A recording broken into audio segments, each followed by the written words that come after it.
जो पुरुष म्रियमाण है, मरने वाला है, उस व्यक्ति को क्या करना चाहिए?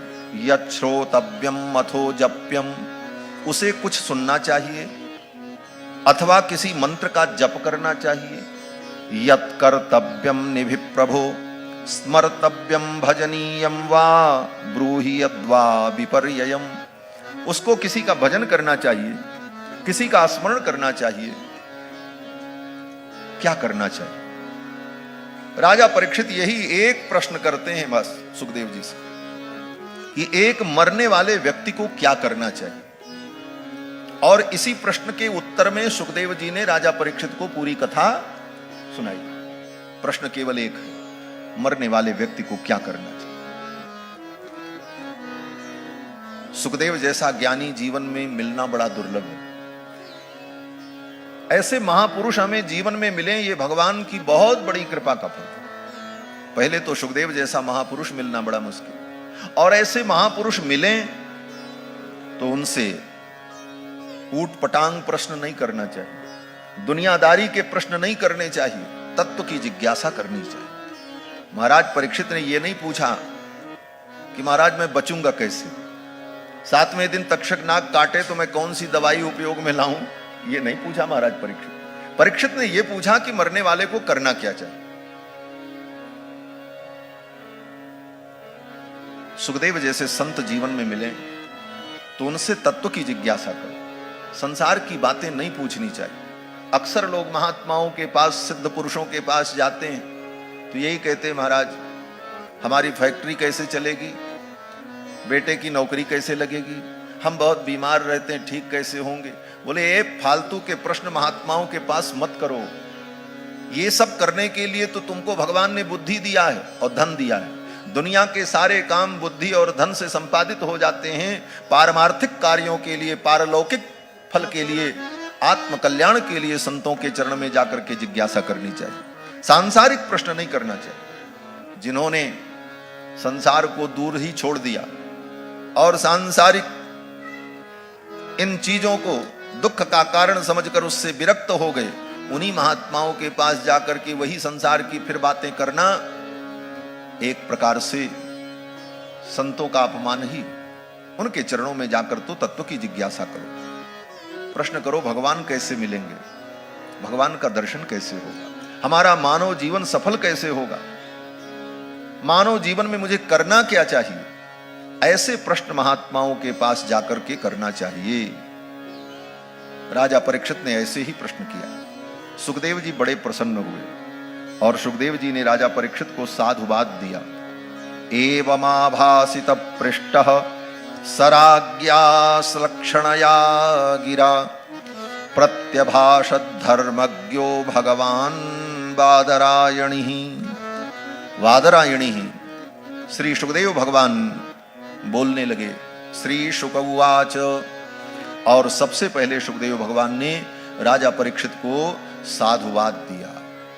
वरीयाने सते प्रश्नः कृतो लोकहितं नृप। हे राजन, तुमने बहुत सुंदर प्रश्न किया है। वरीयाने सते प्रश्नः, तुम्हारा प्रश्न बहुत ही वरीयान है, श्रेष्ठ है।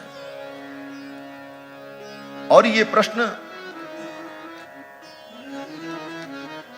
लोकहित के लिए, तुम्हारे इस प्रश्न के उत्तर से केवल तुम्हारा हित ही नहीं होगा, सारे लोक का हित होगा। क्योंकि यह प्रश्न सबका है, केवल महाराज परीक्षित का यह प्रश्न नहीं है कि मरने वाले को क्या करना चाहिए। यह प्रश्न हमारा, आपका, सबका है। हमको आपको भी मरने के पहले इस प्रश्न का उत्तर प्राप्त कर लेना चाहिए कि मरने वाले व्यक्ति को क्या करना चाहिए। मरने वाले व्यक्ति को क्या करना चाहिए, यह प्रश्न हमारा, आपका भी। और महाराज परीक्षित को भी 7वें दिन मरना है और हमको आपको भी 7 दिन में मरना है। उनको 7वें दिन मरना है, हमको आपको 7 दिन में मरना है। क्यों बोले दिन 7 ही होते हैं, 8 होता ही नहीं। रविवार, सोमवार, मंगलवार, बुधवार, बृहस्पतिवार, शुक्रवार, शनिवार, इसी 7 दिन में हर आदमी मरेगा। कोई बुधवार को मरेगा, कोई बृहस्पतिवार को मरेगा। 7 दिन में ही सबको मरना है। और दूसरी एक अद्भुत बात, परीक्षित को तो 7वें दिन मरना है। उनके पास 7 दिन का पूरा पूरा पक्का समय है। 7-24 घंटे उनके पास सुरक्षित हैं। उसके बीच में 1 सेकंड भी कम हो तो नहीं मरेंगे। उनके पास तो कन्फर्म 7 दिन का समय है, लेकिन हमारे आपके पास तो 7 मिनट का भी समय नहीं है। कब किसके साथ क्या हो जाए किसी को पता नहीं है। आज यहां से जाएं, कल हम यहां फिर आपको कथा सुना पावे कि न सुना पावे, इसकी गारंटी कौन लेगा। जीवन अनित्य है। अनित्यम सुखम लोकम इमं प्राप्य भजस्व माम नमाम दुष्कृतिनो मूढ़ाः प्रपद्यन्ते नराधमा। गीता में भगवान कहते हैं ये जीवन अनित्य है, ये संसार के संसाधन भी अनित्य हैं। इस अनित्य संसाधन को पाकर हम उस नित्य परमात्मा को जान लें, उसे प्राप्त कर लें, अपने मानव जीवन को सफल बनाएं। ये मानव जीवन की बड़ी विडंबना है। एक तरफ तो इसकी बड़ी प्रशंसा है। जब प्रसंग आता है तो मानव जीवन की बड़ी प्रशंसा शास्त्र में है। कितनी प्रशंसा है, बोले ये मानव जीवन 84 लाख योनियों में भ्रमण करने के बाद तब भगवान की कृपा से मिलता है। ये तो इसकी महत्ता है। भगवान जब कभी करुणा करते हैं तो मानव जीवन देते हैं। कबहू की करी करुणा नर देहि, कबहू की करी करुणा नर देहि, देख ईस बिनु हेतु सनेहि, देख ईस बिनु हेतु सनेहि, देख ईस बिनु हेतु सनेहि, देख ईस बिनु हेतु सनेहि, कबहू की करी करुणा नर देहि, कबहू की करी करुणा नर देहि, कबहू की करी करुणा। भगवान की जब करुणा होती है तब ये मानव जीवन मिलता है। ये इसकी विशेषता है। और वो भी जन्म जन्म के बाद। कोट्यन कोट सत जन्मसु मानुषत्वम, करोड़ों करोड़ों जन्म बीतने के बाद तब मानव जन्म मिलता है। इतना कठिन है। भागवत में भी श्री प्रहलाद जी महाराज जब असुर बालकों को उपदेश करते हैं तो कहते हैं दुर्लभम मानुषम जन्म, ये मनुष्य जन्म बड़ा दुर्लभ। ये तो इसकी विशेषता है।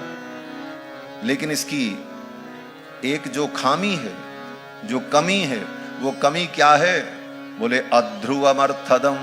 ये अध्रुव है, कब आपसे छीन लिया जाए इसका कोई ठिकाना भी नहीं। मानव जीवन बहुत अच्छा है, भगवान की कृपा से मिला है, लेकिन कब भगवान आपका ये जीवन छीन लें, कब ये जीवन आपसे छिन जाए, ये आपके वश में नहीं है। इसलिए जब तक है जल्दी जल्दी कल्याण का साधन कर लो। और ये मानव जीवन सदा के लिए नहीं मिला, ये एक प्रकार से आपको कर्ज मिला है। जैसे आपके पास अपनी पूंजी न हो तो व्यक्ति किसी दूसरे से कर्ज लेता है, और कर्ज लेकर के कुछ दिन का एग्रीमेंट रहता है, तब तक हम आपको कुछ ब्याज देते रहेंगे, बाद में मूलधन भी वापस कर देंगे। और धीरे धीरे बुद्धिमान व्यक्ति उस कर्ज के आधार पर अपनी स्वतः की पूंजी बना लेता है। तो भगवान ने भी ये मानव जीवन दिया कर्ज के रूप में। अब इसे लेकर के हम आए और कर्म की पूंजी हमें यहां बनानी है। कर्म की पूंजी बना करके आगे के लिए हम व्यवस्था कर लें, ये मंगल अवसर हमें मिला। लेकिन हमने क्या किया, बोले कर्ज भी खा गए, ब्याज भी नहीं दिया और पूंजी भी नहीं बना पाए। कर्ज में नरतन मिला था, इसको तू बिसरा दिया, ब्याज का तो जिक्र भी क्या, मूलधन भी खा लिया। अब पता तुझको चलेगा तेरे इस नुकसान का, होने वाला है दिवाला पाप की दुकान का। कि पाप की दुकान चलाते चलाते दिवाला निकल जाएगा। इसलिए मानव जीवन मिला है तो इस जीवन को हम धन्य बना लें, ये बार बार नहीं मिलता। राजा परीक्षित ने जब प्रश्न किया तो सुखदेव जी बड़े प्रसन्न हुए। सुखदेव जी ने कहा, राजन तुमने बहुत सुंदर प्रश्न किया है, आत्मवित् सम्मत पुंसाम श्रोतव्यादुषि यः परः श्रोतव्यादीनि राजेन्द्र निर्णाम संति सहस्रशः।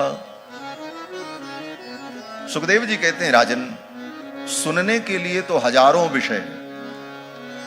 कितनी अद्भुत बात है। सुखदेव जी कहते हैं राजन, श्रोतव्यादीनि राजेंद्र नृणाम संति सहस्रशः। हजारों विषय सुनने के लिए है। गीत सुनो, संगीत सुनो, नाटक देखो, चुटकुले सुनो, सुनने के लिए तो बहुत चीज है दुनिया में, हजारों चीजें। लेकिन सुनने योग्य अगर कुछ है तो आत्म तत्व का विवेचन। हम आत्म तत्व का विवेचन सुने तो हमारा कल्याण हो। बाकी सुनने के लिए तो दुनिया बहुत कुछ सुन रही। सुखदेव जी कहते हैं राजन, ये मानव जीवन बड़ा दुर्लभ है और ये जीवन जो मिला इसको व्यक्ति बिता रहा है। आधा जीवन तो व्यक्ति का सो करके बीत जाता है। निद्रया ह्रियते नक्तम, रात बीत जाती है सो करके। और दिवाचार्थे हया राजन कुटुंब भरणेन च, और दिन बीत जाता है कुटुंब का भरण पोषण करने में। और इसी में जीवन का एक एक दिन बीतता चला गया। रात बीत गई सोकर, निद्रया ह्रियते नक्तम। और रात में भी अगर जगे तो किस लिए जगे? अच्छे काम के लिए नहीं जगे। व्यवाये न चवावयः, सुखदेव जी कहते हैं रात तो सो करके बिताई और रात में जगे भी तो अनैतिक कार्यों के लिए ही जगते रहे। और दिन बीत गया कुटुंब का भरण पोषण करने में।